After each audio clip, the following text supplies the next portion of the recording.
Alors, bonjour à tous, bienvenue dans un épisode de Lift and Learn, un podcast entièrement dédié à la musculation. Donc moi, je me présente, c'est Geoffrey, j'ai 25 ans. Ça fait plus de 8 ans maintenant que je pratique de la musculation. C'est devenu tellement une passion qu'au final, c'est devenu mon métier. Concernant l'objectif du podcast, finalement, on va essayer de partager tout ce qui est expérience et connaissances autour de la musculation. Je vise finalement à m'entourer d'experts autour de la musculation et tout le domaine qui touche autour. Aujourd'hui, le domaine de notre sujet, ça va être le powerlifting, la force athlétique. Et donc, c'est pour ça que je reçois aujourd'hui Julien, que je vais laisser se présenter. Bonjour Julien. Salut Geoffrey. Alors du coup, moi je me présente, c'est Julien, j'ai 23 ans. Un peu mon passé, j'ai fait 5 ans d'armée. Dès que j'ai quitté l'armée, du coup, je me suis lancé dans la musculation et par la suite dans le power. Donc voilà, c'est ce que vous devez savoir sur moi. Ok, peut-être des antécédents sportifs. Alors, antécédents sportifs, j'ai fait 8 ans de handball et ensuite de la musculation. Donc, un petit peu de foot, mais bon, très peu. C'est plus le handball. Ensuite, un petit peu de musculation, donc à peu près 2 ans. Et du coup, par la suite, je me suis lancé dans le power. Ok. Et peut-être avant de commencer les questions, pourquoi être lancé dans le diplôme de coach sportif? Est-ce que c'est juste une confirmation et d'être diplômé ou c'est quelque chose que tu avais envie? Alors, moi j'ai décidé du coup de faire le BPJEPS AF. Du coup, bah déjà pour être titulaire d'un diplôme officiel, pour ensuite être coach sportif, pour pouvoir accompagner des personnes. Mais le plus important, c'est du coup d'approfondir mes connaissances et d'acquérir un maximum de connaissances. Bien sûr, sur tout ce qui est le plan nutrition, sur le plan accompagnement sportif, sur le suivi. C'est vraiment un ensemble de connaissances que je voulais acquérir avec cette formation.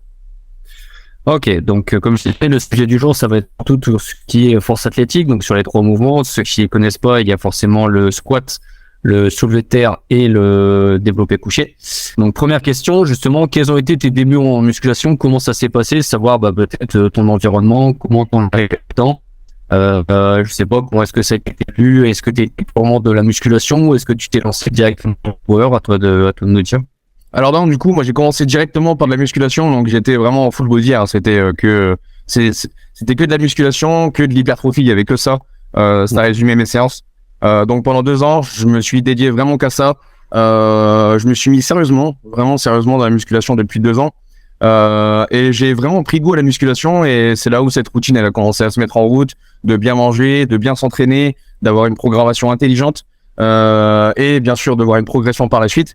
Mais il y a eu un petit moment en fait où moi pour ma personne j'ai commencé à être un peu lassé de la musculation. J'ai l'impression d'avoir fait le tour, même si je savais très bien que j'avais rien fait pour l'instant en musculation, même si j'avais que 2 ans de pratique. Et c'est là où j'ai décidé d'arrêter de travailler sur de l'hypertrophie musculaire, mais du coup de passer sur des intensités plus hautes avec des charges réduites, du moins plus lourdes, avec très peu de répétitions. Et j'ai commencé tout doucement à arrêter l'hypertrophie et à me diriger bien sûr dans le power. Et du coup j'ai commencé à mettre par exemple un peu plus de poids au squat. C'est là où j'ai vraiment commencé à kiffer ce sport. Et du coup c'est là où je me suis vraiment lancé dedans et je me suis dit pourquoi pas essayer. Je me sentais plus fort, plus énergique et voilà, c'est là où j'ai vraiment commencé à kiffer le power et je me suis lancé dedans maintenant depuis presque 1 an. Ok. 2 petites questions justement qui en rejoignent une, mais est-ce que ton passé sportif et ton passé professionnel avec l'armée et les réseaux sociaux, donc les 2 points, armée et réseaux sociaux, est-ce qu'ils ça a influencé justement ta... Alors, l'armée du moins, déjà sur le plan sportif, l'armée ça a été dur de faire des séances de musculation basique. Parce qu'à savoir, j'ai terminé caporal et à certains grades, on peut se permettre de faire des séances de musculation dans sa journée de travail. Et moi, j'étais pas assez haut gradé pour faire des séances de musculation. Donc niveau musculation, c'était vraiment minime. On faisait que les séances du sport ou les séances du jour qu'on devait pratiquer avec notre section, notre groupe. Mais du coup, dès que j'ai quitté l'armée, vraiment, c'est là où vraiment j'ai commencé pleinement à aimer ce que j'ai fait. Bien sûr, après avec les réseaux, ça a toujours impacté parce que les gens aiment bien toujours voir ce que font les militaires sur les réseaux. Et du coup, c'est ce qui m'a donné aussi envie de faire de la musculation et de me lancer sur les réseaux. Et du coup, par la suite aussi faire le BPJEPS en corrélation. Concernant ta technique, la technique que tu as développée, je sais, une fois de plus, qu'on se connaît personnellement, par exemple, que ce soit sur ta position au squat ou au soulevé de terre, est-ce que c'est quelque chose que tu as mis en place selon tes préférences ou tu t'y es intéressé un peu plus en creusant par rapport à tout ce qui est morpho-anatomie? Comment tu as réussi à avoir cette approche et comment ça s'est modifié dans le temps? Alors, dès que j'ai commencé le power, déjà directement, j'avais aucune connaissance. J'ai décidé de prendre un coach directement. Où j'ai fait un petit big up, un petit bonjour à Lichard, donc qui était mon premier coach en force athlétique, donc qui m'a énormément appris sur le plan déjà physique, sur le plan anatomique aussi, de savoir comment bien se placer, pourquoi on fait cette variation, pourquoi on fait cette technique, pourquoi on fait travailler certains exercices. Donc ça m'a vraiment aidé de prendre un coach et de savoir à peu près comment faire une programmation, même si je ne savais pas comment on fait, hein, bien sûr, mais comment organiser une séance, comment planifier une séance, comment bien s'organiser pendant une séance. Donc après, au niveau de ma technique, bien sûr, ça c'est propre à chaque personne. C'est pas parce que moi je me sens mieux à l'aise sur par exemple ma position du squat, donc je fais d'abord une antéversion du bassin, j'envoie les fessiers en arrière pour descendre. C'est parce que moi j'ai les fémurs assez longs et du coup moi j'ai un placement de barre donc en low bar, donc barre basse du coup. Et je me sens plus fort avec une certaine flexion de hanche qu'une flexion de genou. Je me sens plus fort. Et au niveau de mes leviers, du coup, c'est là où j'ai commencé à me dire, ok, là, je suis bien. Au niveau de la depth, au niveau de la descente, j'étais bien aussi. Donc après, j'ai travaillé cette technique pour qu'elle soit répétable le plus possible. Et du coup, pour après monter en charge, pas le plus rapidement, mais bien sûr dans le long terme. Ok, super. Donc au final, c'est un mélange d'avoir d'un point de vue extérieur, mais aussi sur ce que tu t'en sentais mieux et ce que tu disais aussi par rapport à tes leviers. Donc au final, c'est un mélange un peu de tout. Ok. Ouais, c'est ça, exactement. C'est ça. Ok. Quel est ton rythme d'entraînement? Je sais que tu as dit qu'aujourd'hui, tu t'entraînais pas spécialement. Comment tu t'organises déjà, je pense, avant la formation? Et est-ce que la formation a un impact sur ta routine d'entraînement? Ouais, alors moi, je m'entraîne 4 fois par semaine. Donc j'ai commencé comme ça et au vu des entraînements, au vu du temps que je passais, pour moi 4 entraînements c'est bien. S'il y a besoin de plus, je mettrai plus. S'il y a besoin de moins, je mettrai moins. On est toujours dans l'adaptation de la séance, quoi qu'il arrive. Après, au niveau de mes séances et au niveau de la formation, je sais que ça va pas du tout impacter parce que j'essaie toujours, comme on dit à chaque fois, de s'adapter au vu des jours d'entraînement, au vu du travail, au vu des journées de travail. Donc si je sais que je commence plus tôt le matin, je vais m'entraîner à des heures pas aléatoires, mais déjà des heures déjà fixées. Donc si je sais que j'ai une grosse journée le matin, je finis à 16h, je vais m'entraîner à 16h. Si je sais que je commence à 9h, je finis à 20h, je vais m'entraîner très tôt le matin. C'est vraiment l'adaptation de la séance qui fait que bien sûr sur un long terme, c'est là où on va performer, c'est là où on va arriver à avoir des charges intéressantes, on va dire. Mais du coup, sur le plan de cette formation que j'ai passée, en cours, bien sûr, du coup, c'est vraiment l'adaptation en fait. J'essaie tout le temps de m'adapter aux journées et bien sûr d'être toujours en forme pour la séance du jour. Ouais, du coup, de ce que je retiens, c'est l'adaptation finalement, que ce soit en dehors de la formation. Ok. Ouais, c'est ce que j'avais discuté avec Enzo sur le tout premier podcast. C'est ce qu'il disait. Au final, il y a, tu sais ce que c'est. Hein, en plus de ça, tu as les entraînements aussi pendant le BPGEPS. Ouais. Donc tu as déjà ça. Nous, le vendredi ou le jeudi, je sais plus comment vous. Ouais, c'est ça. Le vendredi, on avait l'haltérophilie. C'était vraiment dur de faire, par exemple, ma séance d'haltérophilie, ma journée de travail, ma séance d'haltérophilie, et ensuite de faire ma séance de power, parce que dans la séance d'haltérophilie, on avait aussi du crossfit dedans, donc pour compenser l'aspect haltérophilie. Mais du coup, c'était vraiment dur des fois de faire ma séance d'haltéro et le soir même de faire ma séance de power, des fois sur des RPE 8, des RPE 9, sur des grosses intensités. Donc c'était vraiment dur, mais on était dans l'adaptation, toujours s'adapter. Ok. Ouais, au final, de toute façon, comme on dit toujours, c'est pas une séance qui va changer ta vie, mais c'est une séance de plus qui est mise dans le programme et Exactement, c'est ça. Ok. Comme tout pratiquant, on a des points forts et des points faibles. Sachant que vous tournez autour de 3 mouvements principaux, je sais qu'il peut y avoir renforcement musculaire aux alentours. Comment tu as justement cette approche de te dire, d'un point de vue anatomique ou morphologique, mes pecs, c'est pas ça, mais comment je fais quand même pour progresser au bench? Ouais. Bah, au moins, juste pour répondre à cette question, bien sûr, à chaque fois, c'est propre à chaque personne, c'est propre à chaque technique, c'est propre à chaque setup.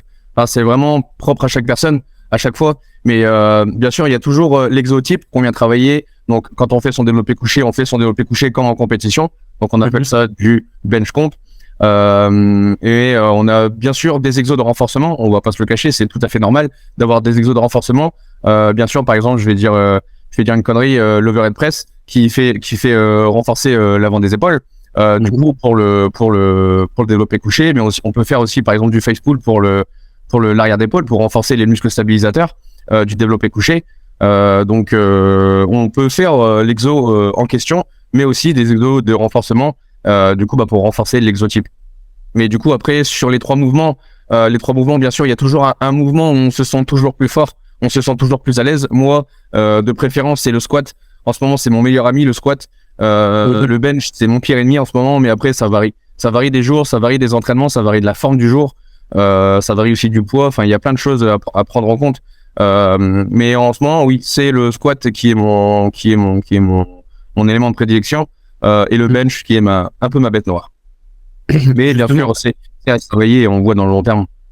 Ok. Justement, au petit aparté, j'ai regardé là quand t'as passé ton 600 sur les 3 mouvements composés. J'ai vu quand même qu'en 11 semaines, t'as réussi à prendre plus de 20 kilos sur ton squat. C'est quand même assez énorme.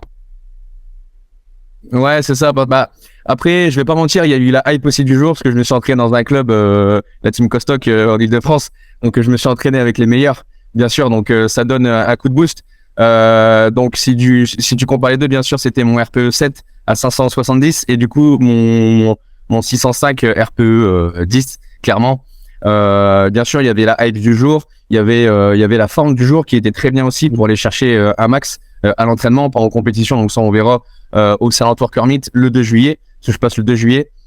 Et aussi, vraiment, c'est vraiment la forme du jour et comment on se sent. Donc, d'un RPE 7 à RPE 10, ça peut varier de 20 à 30 kilos, comme ça peut varier de 5 à 10 kilos, pas plus. C'est vraiment en fonction de la forme du jour et des ressentis sur le RPE, quoi. Ok. Bah, je pense qu'on y viendra peut-être sur d'autres questions. Justement, c'est cette approche un peu pas de défaut, mais c'est vu que j'ai pas ces connaissances-là en power, des fois je me pose la question. Bon, on peut peut-être y venir maintenant, mais de se dire comment tu fais justement pour gérer. On parlait d'adaptation tout à l'heure, mais on voit par exemple on a sur ces vidéos. Alors certes, il montre ce qu'il veut, mais genre par exemple sur le lundi, il met 2,80 en hauteur. Et le lendemain, il met 2,90 et après, il repassait 2,60 en 3 reps. Comment tu gères justement cette programmation? Parce que nous, en musculation, c'est d'augmenter le plus de possible de répétitions, de séries. Vous, c'est la charge. Ouais. Comment vous réussissez à gérer à cette notion de RPE, cette notion de progression? Est-ce qu'aujourd'hui, je mets du 3 reps et 3 séries? Comment ça se passe? Alors, sur un entraînement, sur une semaine type, les entraînements, par exemple, le lundi, j'ai du squat et du bench. Donc le squat, généralement, ça va être du lourd, vraiment du lourd sur des intensités 8, 9. Après, ça dépend des séries, ça dépend de ce que mon coach me met. Bien sûr, moi, je suis à la lettre ce qu'il me dit. J'essaie de pas overshoot ni d'undershoot sur les RPE. J'essaie de respecter au mieux. Mais sur une séance type, par exemple, le lundi, j'ai du squat et du bench en intensité assez haute. Avec très peu de répétitions. Le lendemain, je peux avoir par exemple du soulevé de terre avec énormément de volume, très peu d'intensité. Ensuite, le mercredi, j'ai un petit jour de repos. Le jeudi, je recommence avec du squat, par exemple, avec du squat, du technique, par exemple, du squat pose de CD, un peu de variation, un peu d'excentrique, un peu de concentré. Enfin, ça dépend de chaque séance et de chaque série. En fait, on essaie vraiment de travailler entre l'intensité et le volume sur chaque jour d'entraînement. On essaie vraiment de varier et du coup de pas monter par exemple comme certains font. Bien sûr, je vise personne, hein, c'est une généralité, mais de pas faire, d'aller chercher un max chaque semaine, parce que du coup, on sait très bien que le système nerveux ne va jamais se réparer, ne va jamais se régénérer pour la séance d'après. Donc, on essaye vraiment, donc peut-être on reviendra par la suite, de la récupération active qui est hyper importante déjà pour éviter tout ce qui est en termes de blessures, en termes de douleurs. Donc au niveau des séances, on essaie vraiment, encore une fois, de s'adapter à la personne, de s'adapter au coaché, à l'athlète. et du coup de faire une programmation qui est cohérente à la personne, mais aussi de faire ce que la personne elle aime, parce que c'est bien de faire une programmation cohérente. Si la personne elle aime pas ce qu'elle fait, si elle ne prend pas plaisir, ça va strictement ça va servir à rien en fait. Ça va servir à rien. La personne elle va, même si la progression est intéressante et cohérente, la personne si elle a pas envie, mentalement elle va peut-être régresser, et du coup après ça va impacter la personne et le coacher aussi quoi. Ouais, c'est ce que je dis toujours finalement. C'est vrai que dans une salle, moi c'est parce que je m'entraîne à Basic Fit, mais voilà, après ça tout dépend de où est-ce qu'on s'entraîne, que ce soit fitness ou autre. Peu importe le matériel qu'on a à disposition, c'est vrai qu'il y a des exercices qu'on sait qui sont plus efficaces que d'autres, mais je crois que j'en discutais avec Enzo en off ou même peut-être sur le podcast. C'est pas parce qu'il y a le meilleur exercice, alors déjà il faut déjà avoir la possibilité de le faire. Par exemple, on prend moi de mon point de vue, d'un point de vue body, il y en a plein qui font des écartés à la poulie ou autre pour les pecs. Sauf que tu sais très bien qu'à 18h c'est rempli et c'est impossible de le faire. Et en plus de ça, comme tu dis, il y a aussi cette notion de plaisir. C'est que ça peut être très bien le meilleur exercice, mais si ça t'arrache la gueule et que t'as pas envie de le faire, ça peut être le meilleur exercice. Si t'as pas envie de le faire, tu le feras pas. Moi, il y a un exercice, c'est une variante de la barre au front où on laisse aussi faire un mouvement d'épaule, ce qu'on appelle le magic triceps. Cet exercice-là, c'est soi-disant le meilleur parce que il y a cette notion de polyarticulaire avec l'épaule également. Moi, ça me plaît pas. Alors, je préfère me buter au triceps à la corde, comme toi tu fais par exemple à la barre, que faire cet exercice-là, et ça me plaît absolument pas. Vaut mieux une notion de long terme et de se dire je fais peut-être un exercice un peu moins bien, mais je m'y tiens, plutôt que faire un bon exercice et je le fais une fois tous les 3 semaines. Exactement, c'est ça. C'est vraiment important de prendre plaisir à ce qu'on fait, surtout. Si on prend pas plaisir dans le long terme, on va se lasser et bien sûr, on va peut-être changer de sport ou arrêter complètement. Ouais.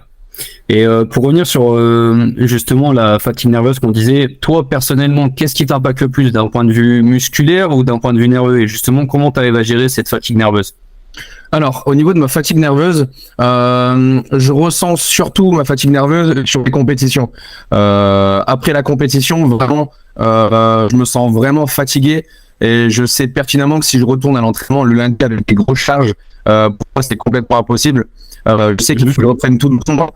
Il me faut 1 ou 2 jours off à ne surtout pas penser au power, à mon entraînement du lundi. Après chaque compétition, je sais très bien que j'ai besoin de me reposer physiquement et nerveusement. Mais je sais que je suis plus, vraiment aux compétitions, je suis plus impacté nerveusement que physiquement. Parce que du coup, on fait tout le temps les mêmes mouvements. Donc après, tout ce qui est mémoire musculaire, ça rentre en jeu. Donc on n'a plus de courbatures. On peut avoir des petites douleurs, mais c'est vraiment bénin. Mais tout ce qui est courbature, moi je sais que personnellement j'ai plus de courbature depuis longtemps. Après ça dépend si j'ai des exos qui varient en fonction des blocs que mon coach me met.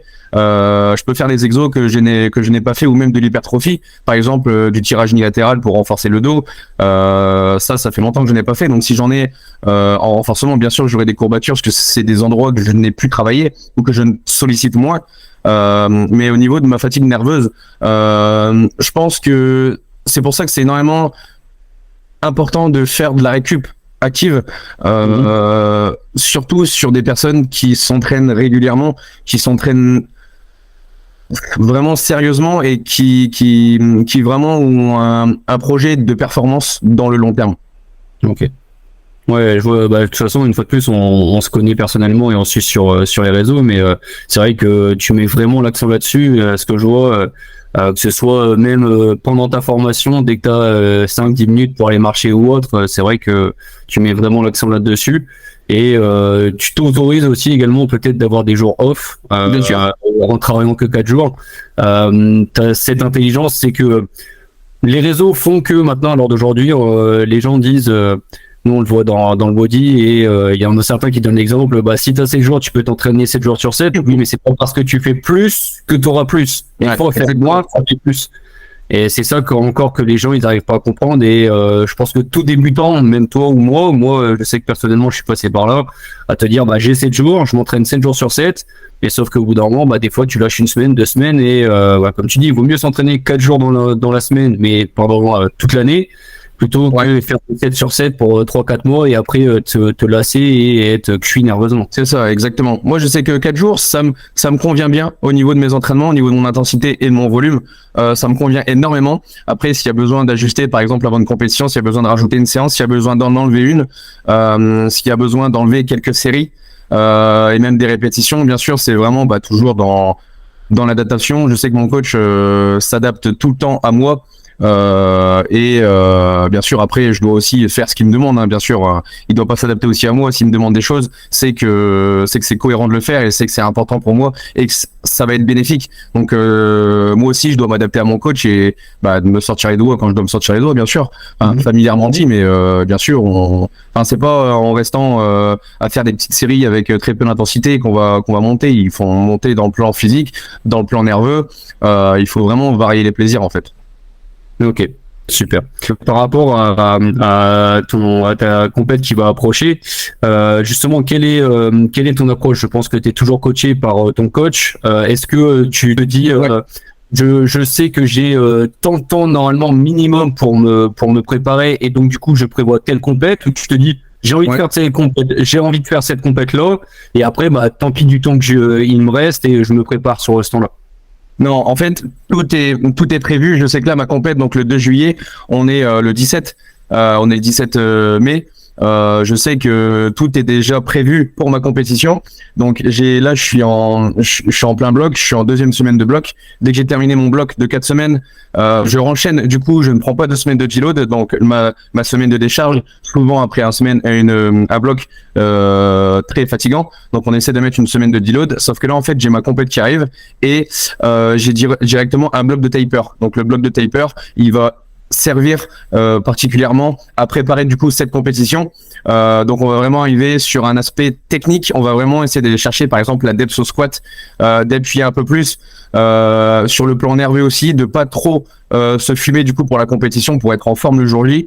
On va préparer aussi s'il y a besoin de faire un water cut, s'il y a besoin de faire un water load, s'il y a besoin, on est vraiment encore dans l'adaptation, mais vraiment tout est déjà quadrillé, tout est déjà prêt en fonction de la compétition et en plus c'est le Salvatore Permis, donc c'est pas n'importe quelle compétition, hein, c'est vraiment la meilleure compétition organisée en France, hein, organisée par les meilleurs toujours, mais du coup non, tout est déjà prêt et je sais déjà ce que je vais faire juste avant cette compétition, quoi.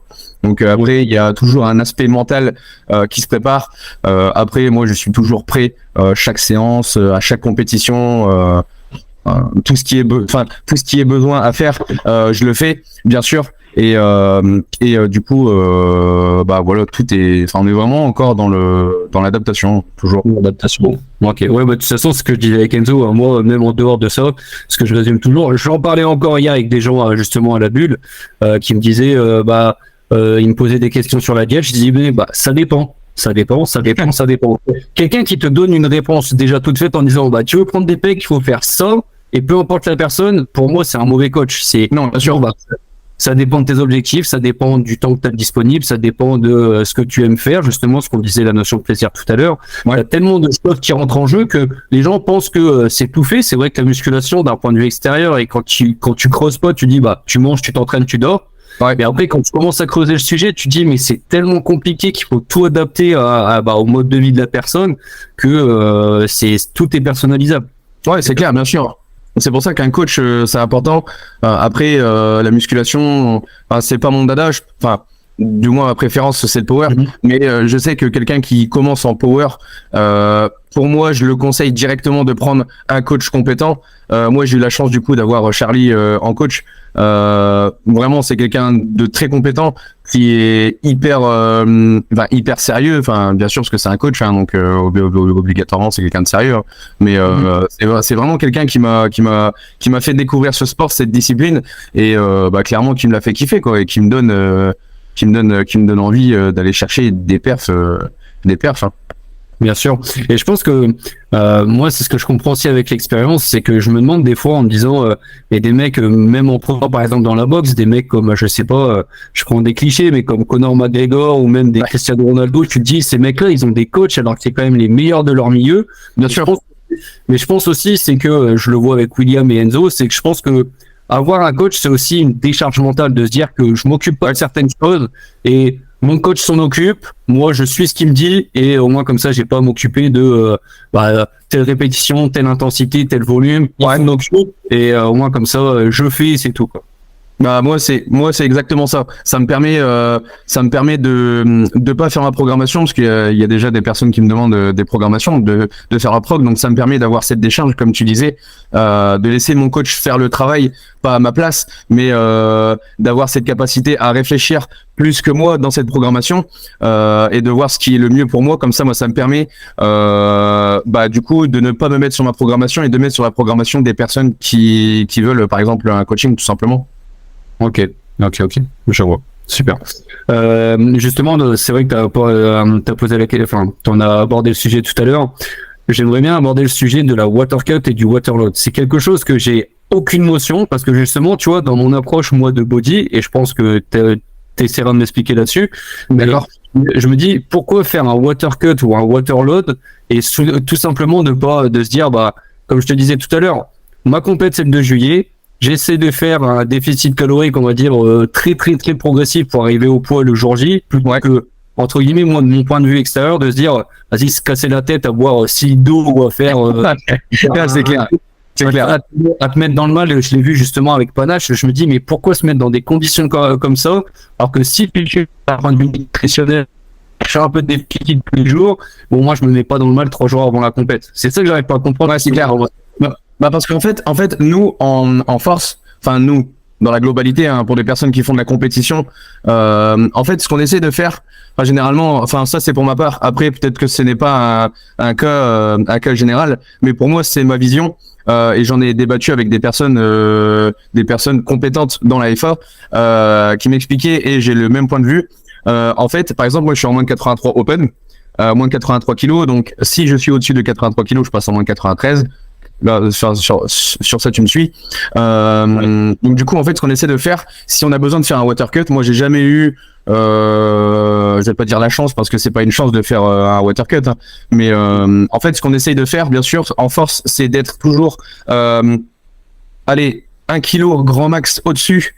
1 kilo, voire un peu plus, ça dépend de la personne, comment il arrive à faire son cut, toujours dans l'adaptation de la personne, mais en fait, un water cut, c'est super dur à faire parce que tu dois rester, comment je pourrais dire?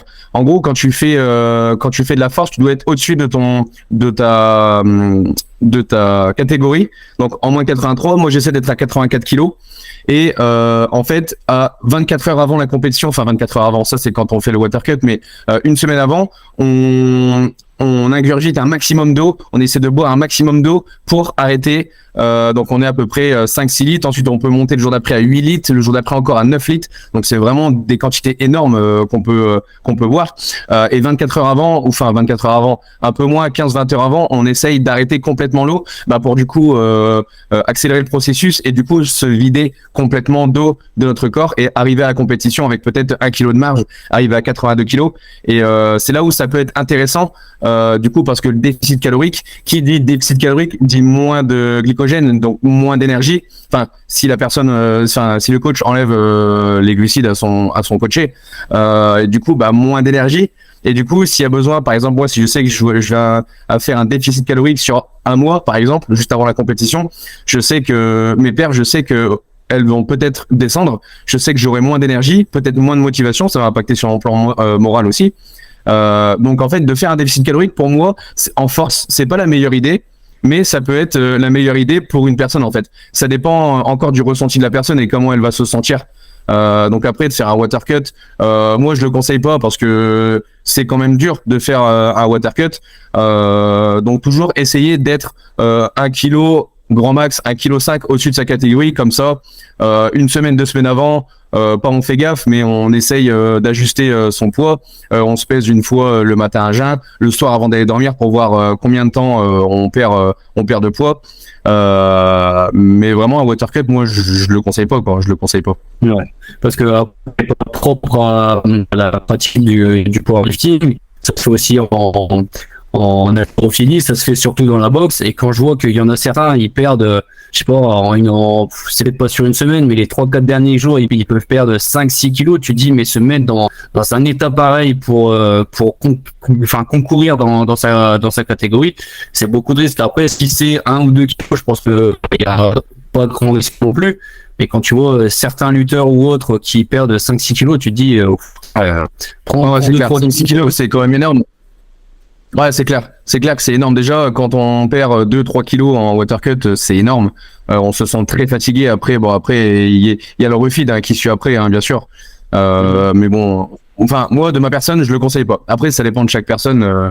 Donc, on revient encore à l'adaptation de chaque athlète. Ouais. Ok. Du coup, il nous reste 3-4 questions.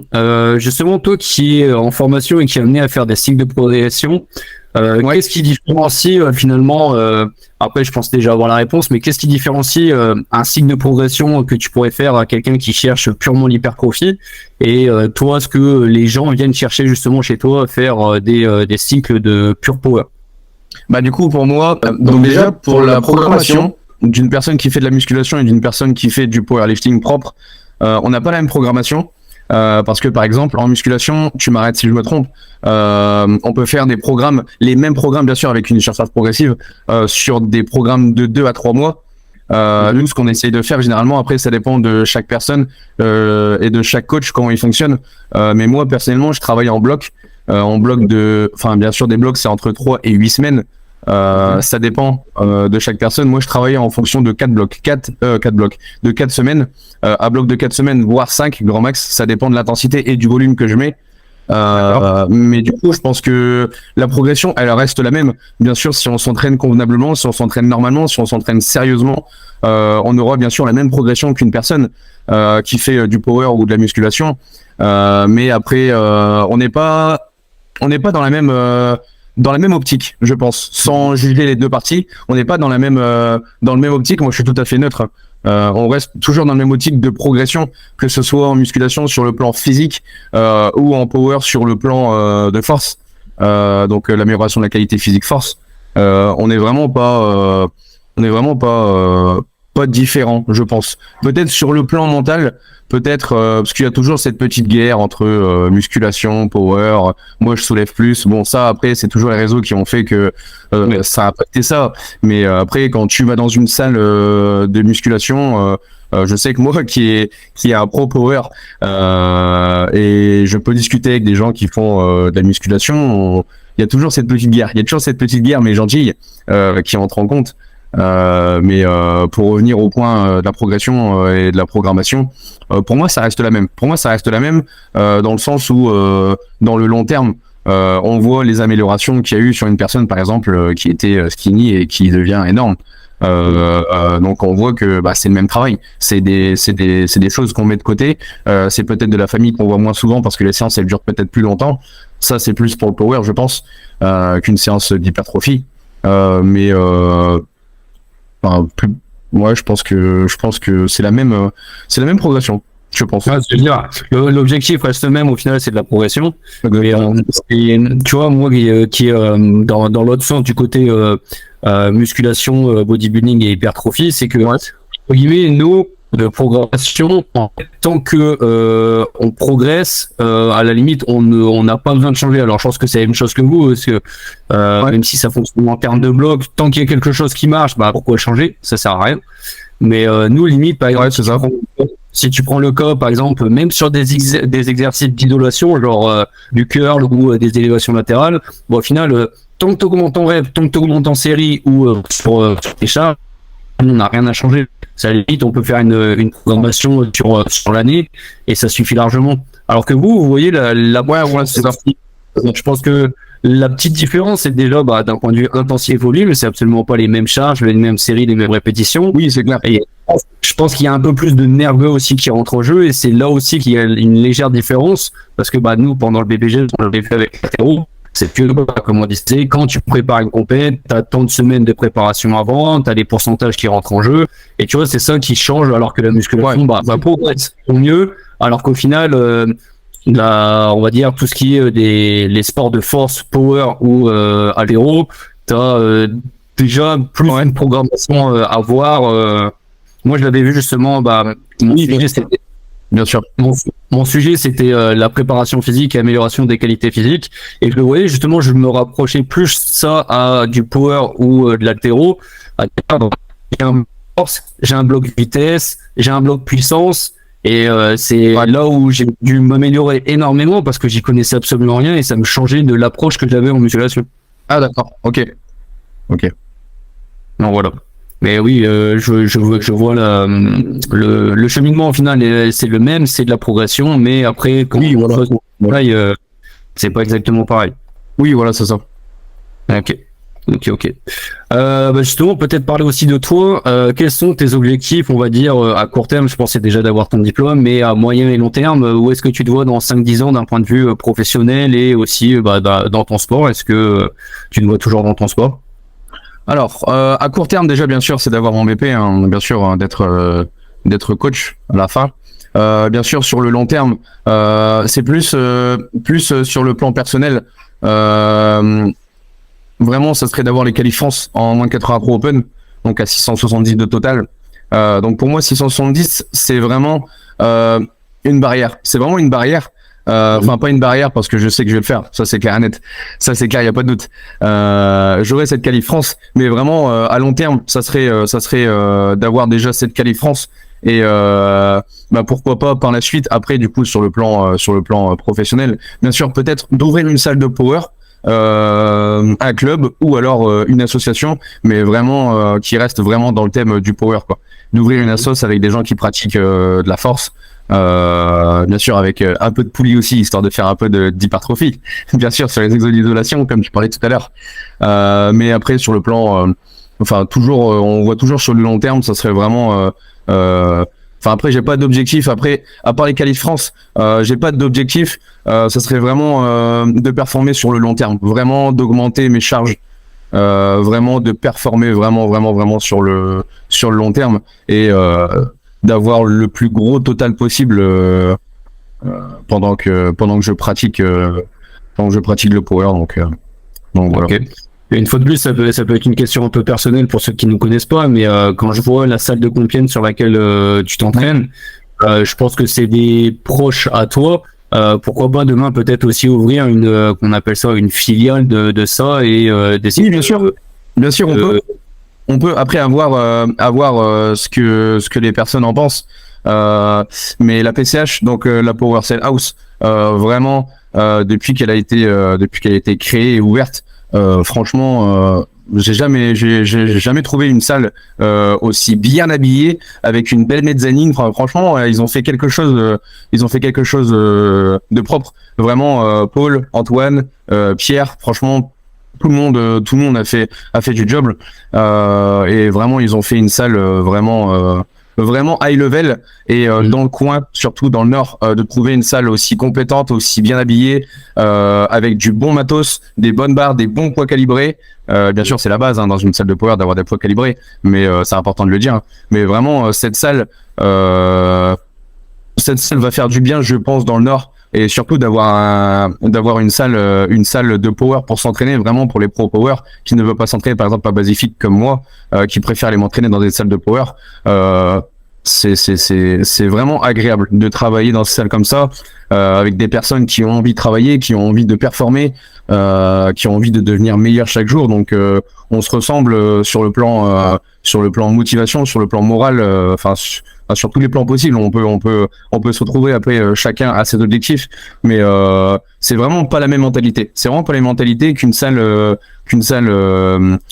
comme Basic Fit, une salle où on va chercher par exemple à la PCH, quand on va chercher par exemple RPE 9 ou RPE 10, il y a énormément de gens qui viennent nous crier dessus, il y a une hype qui s'installe, et vraiment ça donne envie. Et ce qui est dommage, c'est qu'on voit ça que dans des salles de power ou des salles où il y a très peu de personnes, des gens qui veulent performer. C'est dommage parce que ça peut se perdre, et ça peut aussi faire perdre des adhérents à des concurrents, hein, bien sûr. Mais vraiment cette salle, ils ont fait fort sur ce coup-là, ils ont fait fort avec cette salle. Ouais.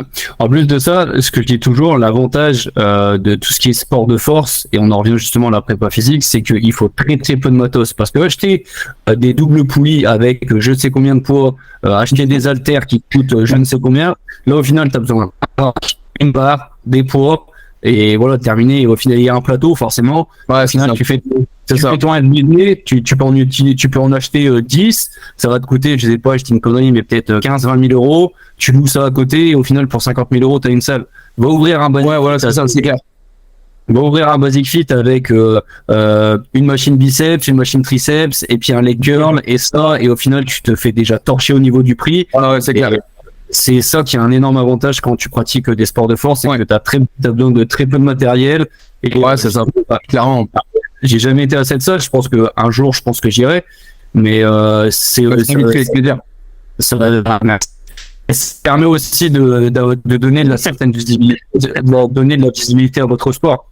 C'est-à-dire que des salles comme ça, demain, si ça vient se multiplier, bah, ça fera connaître le power et ça donnera beaucoup plus d'importance et de crédibilité à votre sport.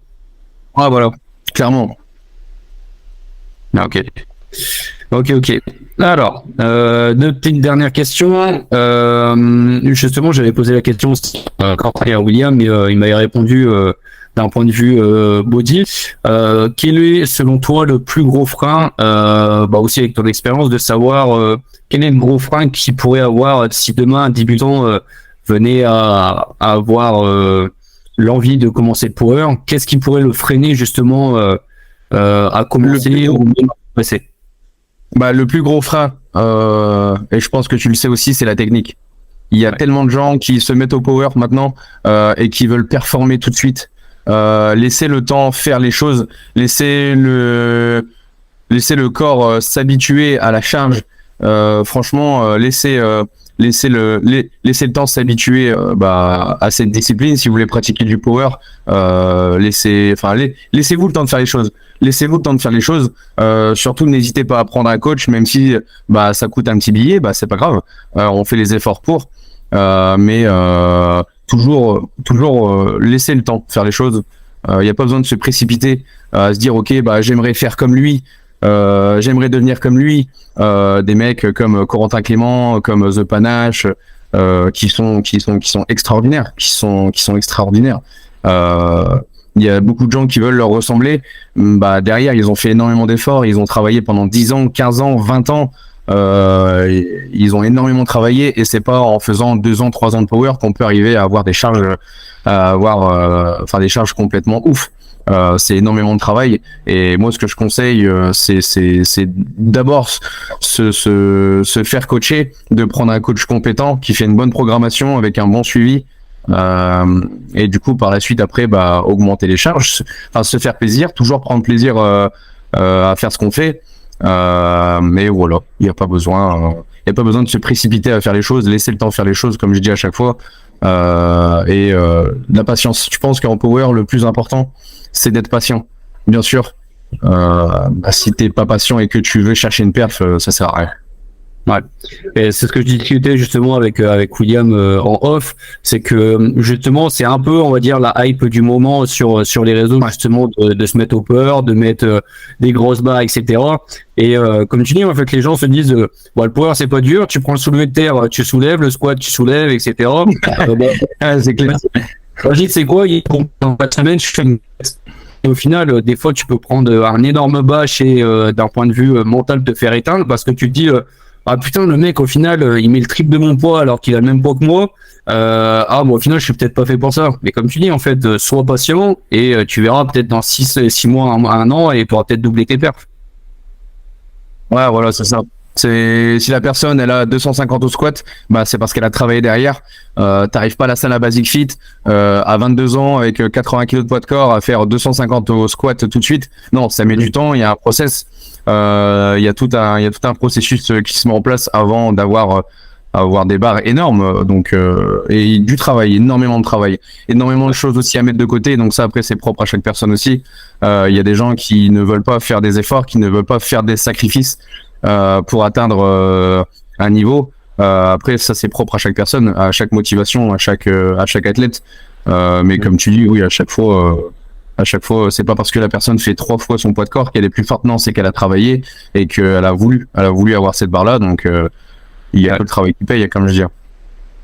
Et dans un sens, c'est vrai qu'on en a pas approché le sujet, mais il y a aussi on parlait de technique en termes de frein, mais aussi la morphologie, c'est-à-dire qu'il y en a certains. Et après, c'est ce que j'aime bien aussi dans le sport, c'est que quand on voit des mecs, par exemple, comme Panache, quand on voit que le physique qu'il avait avant de commencer le power, tu te dis, mais le mec, jamais il serait prédestiné à faire des barres. Et au final, en fait, il tire tous ces désavantages, inconvénients de sa morphologie, et au final, quand tu vois qu'il tire 4 fois son poids de corps au soulevé de terre, tu te dis, contrairement à nous en musculation, on se dit, j'ai le triceps court, j'y peux rien. Alors que tu te dis, peut-être qu'avec telle amplitude au bench, tant pis, j'aurais pas des barres que quelqu'un qui a 20 cm, il a juste à pousser. Mais au moins, comme ça, j'adapte selon ma technique. Peut-être si je plie les poignets, je gagnerai quelques centimètres, mais il y a toujours un moyen d'adapter et de performer. Ouais.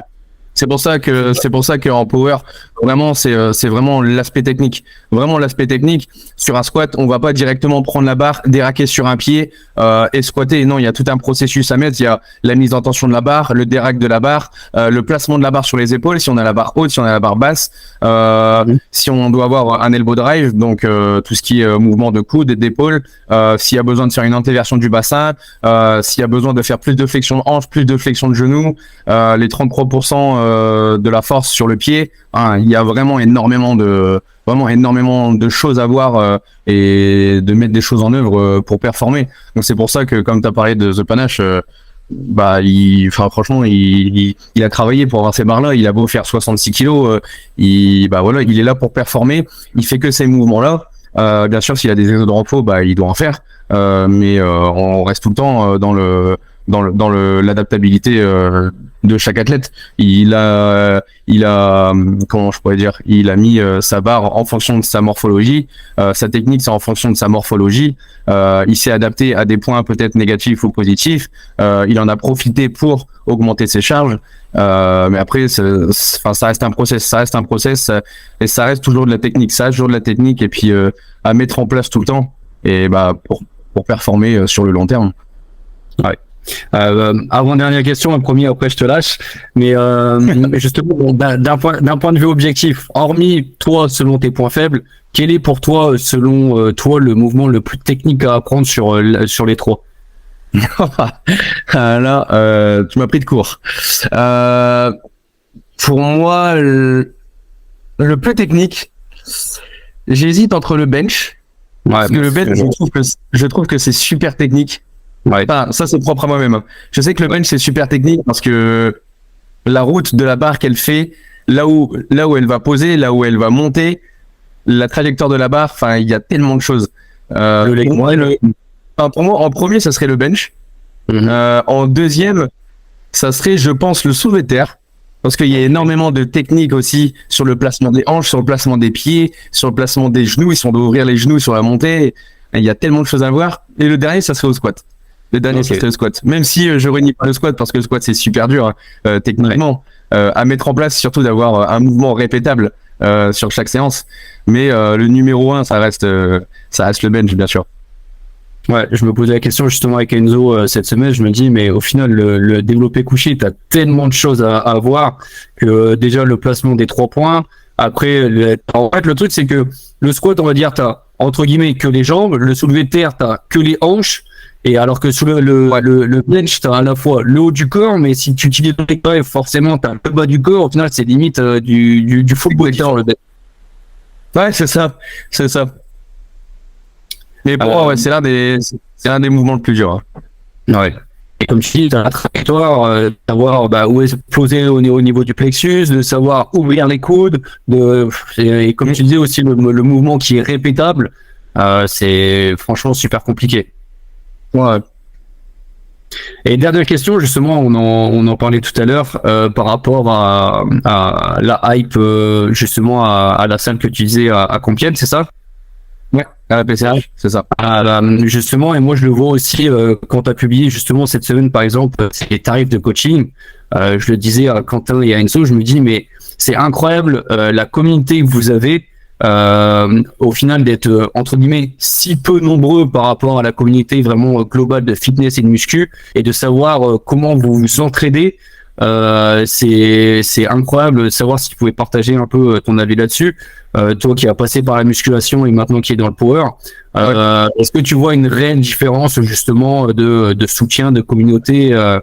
Moi je le vois dans la muscu, tu vois, on est les guerres entre les gants les muscu, même entre power je pense, mais il y a un vrai soutien différent entre power comparé à nous entre nos muscu. Ouais, moi clairement au niveau de la hype, j'ai jamais vu autant de hype dans une salle de power que dans une salle de musculation. Clairement, enfin tous les sports confondus, pour moi la FA c'est là où ça gueule le plus. C'est là où ça gueule le plus, il y a plus de hype. Et vraiment, même en arrivant à la PCH, donc la première salle de power que j'ai découvert, j'ai accroché tout de suite. Je faisais mon top 7, je crois que la première fois où on m'a gueulé dessus, c'était sur un top 7 RPE 7, je crois RPE 8. Donc au niveau de l'intensité, c'était quand même assez soutenu, mais ça allait. J'avais des reps en réserve et on m'a quand même gueulé dessus parce que je devais les faire. Et c'est là où tu te rends compte, tu dis putain, les mecs, ils ont envie de te hype, ils ont envie de te voir performer, même s'ils sont plus forts que toi, ils sont là à te motiver, à te crier dessus. Enfin, je trouve que le power, du moins dans une salle de power, c'est vraiment une communauté autre que la musculation, même si ça reste dans le terme de la musculation et du fitness, hein, bien sûr. Mais pour moi, la hype du power, c'est vraiment quelque chose d'extraordinaire. C'est vraiment énorme. Et depuis que j'ai découvert cette discipline et que j'ai fait mes premières séances dans une salle de power, pour moi, pour rien au monde, j'irai changer de sport, au moins pour cette hype que j'ai rencontrée. Mais dans une autre salle de power aussi, là, quand j'ai fait mon total à 605 chez Pana, du coup, le week-end dernier, il y a 2 semaines, la hype, elle était complètement ouf. C'était complètement ouf. Et c'est les mêmes hypes qu'on retrouve de la PCH ou alors chez Pana. Dans toutes les salles de France. Bien sûr, je pense que dans toutes les salles de France, la hype chez les power, c'est la même. Ça reste se crier dessus pour aller chercher des perfs, même pour des back-off, même pour des séries de travail. Ça reste quand même fort. Donc vraiment, moi, je suis vraiment content d'avoir rencontré cette discipline et qu'on m'a fait aimer cette discipline. Et maintenant, ça me donne encore plus envie de performer et d'avoir le plus gros total possible. Mais je suis vraiment content d'avoir cette discipline à mes côtés. Mais tu vois, et c'est ce que je te dis là, rien que toi, et je pense que ton coach a eu le même réflexe, et quelqu'un qui veut débuter en force athlétique, ce sera exactement la même chose, c'est que déjà vous avez le réflexe de nous soutenir entre vous, de se dire, vite, pour quelqu'un pour m'améliorer. Alors qu'au final, à la muscu, tu regardes William, bon, parce qu'il est suivi avec Enzo maintenant, mais William, moi, la musculation, c'est très très personnel et on se dit je me débrouille moi-même et je m'améliore et c'est tout de mon côté. J'essaie d'apprendre tout par moi-même et c'est tout. Alors que vous dire c'est un sport que je connais pas, je l'utilise de ce que les meilleurs y font et après moi je pourrais transmettre à des nouveaux également. Alors que nous on n'a absolument pas on a cette individualité alors que vous voyez directement communauté et de se tirer tout le monde vers le haut. Ouais, voilà, c'est ça. C'est ça. Après, moi, je suis quelqu'un qui s'entraîne tout seul. J'ai pas de chance, bien sûr, d'avoir un petit gym bro pour m'entraîner avec. Donc, depuis que j'ai commencé le power, à part dans les salles de power, je me suis toujours entraîné tout seul. Après, ce qui est bien, c'est que je suis toujours focus dans mes séances, quoi qu'il arrive. J'ai toujours été focus, même quand j'étais avec des gens, je discutais un peu. J'ai toujours été focus dans mes séances. Donc, quand je m'entraîne tout seul, ça m'évite du coup d'être distrait par des gens, de parler pendant 10 minutes. Je suis vraiment focus dans ma séance du jour. Mais c'est vrai que ça commence à faire long et que des fois j'aimerais bien discuter, m'entraîner avec des personnes qui sont qui sont de la même discipline que moi. Ça me ferait plaisir. Mais oui, après, comme tu disais, dans le terme d'individualité, c'est vrai que dans la musculation, chacun a ses objectifs. Chacun aussi veut devenir plus gros, veut devenir plus esthétique, plus beau. Mais en musculation, c'est vraiment un cas général. Hein. Bien sûr, je reste le plus neutre possible. On est toujours en musculation dans le je suis tout seul. Dans le je suis tout seul, je m'entraîne tout seul, j'ai besoin de personne, je me coach tout seul. Et non, c'est vrai que des fois il y a besoin, même si la personne elle est moins volumineuse que l'autre, bah peut-être qu'elle a des conseils à lui amener, des connaissances, et qu'elle peut se faire suivre par cette même personne. Donc ça dépend de chaque personne. C'est pas parce que t'es plus énorme que quelqu'un que t'es plus compétent. C'est pas parce que j'ai que 225 au squat et que un coaché à 250 qu'il est meilleur que moi. Enfin, il y a aussi l'aspect technique, il y a aussi l'aspect connaissance en la matière. Donc voilà, mais oui, c'est vrai qu'en musculation, il y a toujours cette part d'individualité qui prend partie dans la musculation. Ouais, super. Bah, j'espère que tu inviteras ta communauté à voir le podcast. Bien sûr, bah, je le partagerai dans ma story. Ils auront intérêt à voir.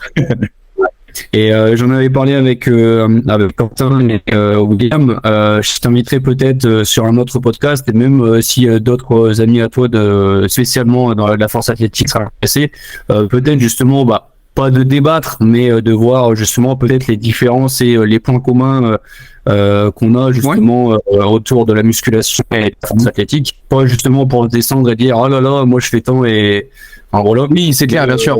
Bien sûr. Peut-être de se réunir autour d'une table et de se dire bon bah voilà, quelles sont les différences et les points communs qui nous réunissent, quels sont les objectifs qu'on a en commun, qu'est-ce qui nous traîne ensemble, et finalement ça reste du surpassement de soi et de l'amélioration de personnel, quoi. Avec plaisir. Avec plaisir, moi je serai présent. S'il y a besoin de débattre, je serai là. Bien sûr, pour ressortir les côtés positifs et aussi les côtés négatifs. Hein. Tout n'est pas rose dans un sport. Hein. Bien sûr, il y a toujours en termes de blessures, en termes de douleurs, mais il y a aussi des points positifs. Donc, bien sûr, je serai là avec plaisir. Super. Bah écoute, merci Julien. Je mettrai tes réseaux dans la description.